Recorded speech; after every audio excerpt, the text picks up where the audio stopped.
If Segura gets hit with a punch, even on the grazing him on the back of the head, is enough right now to have a lot of effect on him because he's totally drained. A counter left hand by Segura there.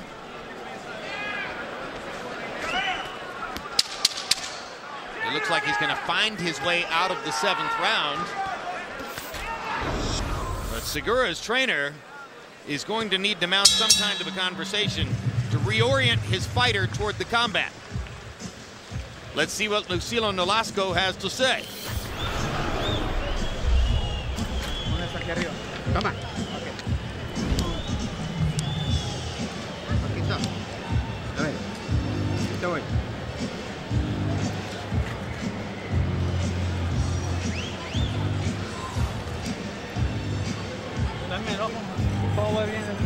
Everything's going good. Where's the as well?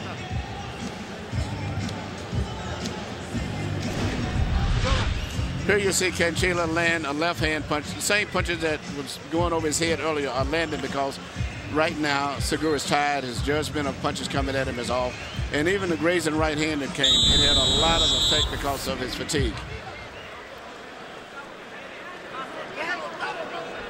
Clean up the water there, please. Copy box numbers from the last 2 rounds of wipeout. Segura 11 out of 76. Canchila 41 of 147. And remember, in the first 2 rounds, Segura seemed to have Canchila totally off balance with his wild, ambidextrous, power-punching style. Knocked Canchila down with a hard counter right hand in the 2nd round. Canchila seemed to be uncomfortable with the circumstances of the fight and unable to get himself in gear. Then in round 3, he found the formula, began to take command as a boxer, and by now he has Segura totally back on his heels. And Segura's being hurt for the first time in this fight. You know, his corner has a rough decision to make. I don't think there's no way in the world I can see him going to 12 rounds. Just taking a lot of more punches. But he is a fair puncher, so you give him the advantage of that. He's still making land a knockout punch. But it doesn't look too good. He's still, from time to time, he's still uncorking a shot. Yeah, and you know, the thing about it, when Canchila steps back and let him miss, he throws a right hand and it usually goes over Segura's head. He needs to step back and shoot a right uppercut. He would catch him. See that? That's what I was saying. Segura. Yeah. Right hand lands. Suddenly he's got a burst of energy, lands a big left hand, steps in and looks for another opportunity. Giovanni Segura momentarily returning to the ring. And now Canchila comes back with a welter of body shots that drives Segura back. See that right hand? He's been throwing it all night. He steps back, but he always goes over his head. If he would shoot it underneath, he would catch him. He's never caught him too much with that punch coming in. His mouthpiece, Segura's mouthpiece, looks like it's almost out of his mouth. Hey, still punching though. Well, there he is, still punching. The uppercut is producing new results for him. Apropos of my question as to whether his nose might be broken, our interpreter, Jerry Olaya, asked Lucilo Nolasco, the trainer, after the between-round session, is there something wrong with your fighter? And Nolasco said, we don't know. Apparently that last intermission was the first one in which the cornermen said practically nothing to Segura. They're confused as to why he's fighting the way he has. Start. The question now is, was that Segura's last stand, that last flurry in this round, or does he have anything more to give? It's a good point, Max. And I believe it was, too. Strange drama in Las Vegas. In the 108-pound weight class, as an unbeaten fighter, Giovanni Segura in the black with green and white and red trim tries to rescue himself from what seemed to be dire straits against Cesar Canchila of Colombia. Cotto and Margarito supposed to be the best fight of the year. They'll be lucky to be the best fight on this card.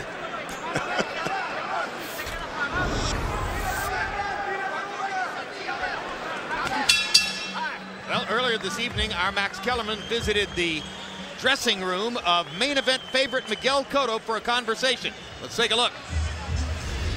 Miguel, how are you feeling right now? I'm pretty good. I'm just trying to pass the moment until my trainer going to wrap my hands, and in this moment I'm going to think more in the fight. What do you think about the fight? This is going to be a great fight for me, for Margarita, but I'm pretty ready for him. You prepare seriously for all your opponents, but is there any extra serious preparation, considering Margarito's considered the most dangerous opponent of your career? But I felt the same with Jude. I felt the same with Mosley, but I made almost the same preparation for those guys, like the same one for Margarito. Do you feel any extra pressure because it is a Puerto Rican-Mexican matchup? No, it's just another fight. I know it's a big rivalry between Puerto Rican and Mexicans for all the time, but I'm going to the ring to do my job the best I can, and I'm going for win. Miguel, the bell rings for round one. If Margarito jumps on you, how are you going to respond? But I'm going to capitalize every mistake Margarito committed, and I'm going to win this fight. Thank you, Miguel. Thank you. Throughout the week, Cotto has been quite open in saying, I don't know what to expect in the fight. I don't expect to be dictating the style of the fight. I expect to be able to adapt to whatever it is Margarito wants to do. Yeah, I'm looking at the heart, and that's all that Segura is fighting on. Totally exhausted, outclassed, but fighting with so much determination and heart. And actually, he's the type of guy that still could even win by knockout, but it looks like he's going to lose. But I am so impressed with his determination and his heart that he's showing. A desperate puncher is a dangerous fighter, and Segura still's punching. And that right uppercut of his that he shoots has been effective in the last round when he shoots it. And after having seemingly been done in round 6, he's shown tremendous courage in the 7th and 8th rounds, and now is trying again in round 9. He's never quit trying.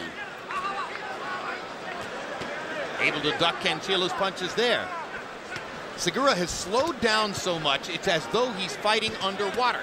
But every once in a while, he lands something that verges on the explosive. Canchila is still in command via his greater boxing technique, but still recognizes the danger of Segura's big shots. Canchila should be stepping around to his left. No, Emmanuel, the right eye is closing up on Segura. Yeah, sure. Canchila is trying to get. He's still not as aggressive as he could be, and I think that's what he needs to keep taking more aggressiveness. It's what his cornerman is telling him. He's still laying back too much. And Canchila is now bleeding from the mouth. There, Segura was hit and hurt, and he nodded and waved Canchila in. The exact same thing he did when he had Canchila on the canvas. And the reason Canchila's bleeding from the mouth is probably the effective uppercuts that Segura has located as a weapon in the last 2 rounds. We saw him trying to land a big looping uppercut seconds ago.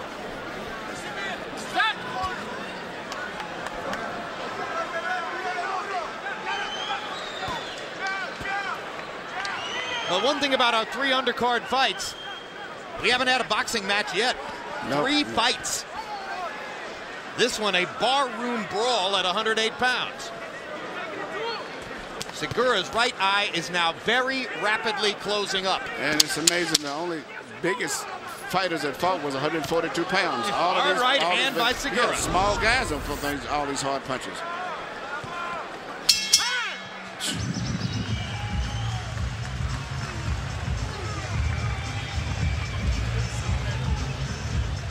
Nine rounds in the books. The fight is scheduled for 12.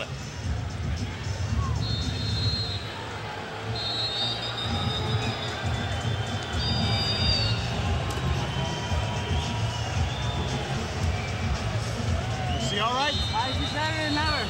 Okay. Better than ever. Yeah. Okay. How you feeling right here? Come on.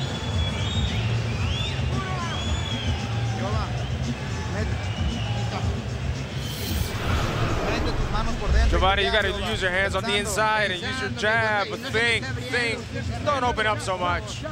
Jab.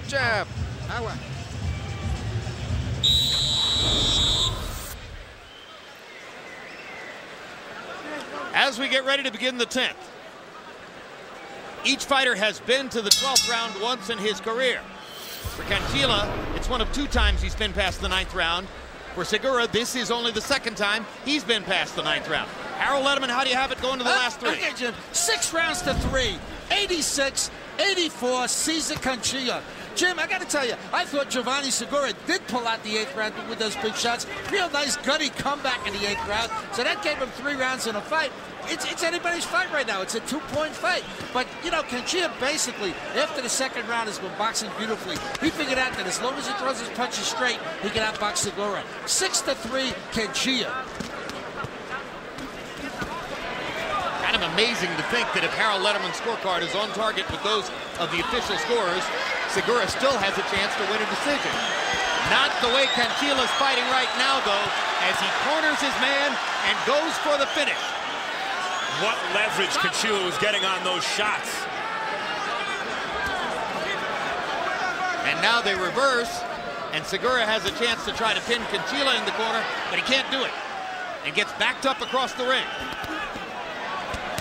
Segura sticks a right hand, but gets bombarded with body shots. But all the punches coming, Segura still barely gets out of the way. He doesn't get hit too much with a clean punch, which I mean is amazing. They usually just graze him. He doesn't get hit that clean, even though he's exhausted. Well, I think Canchilla has a good idea in going to the body over and over and over. It's the surer target. It would be the best way to finish here.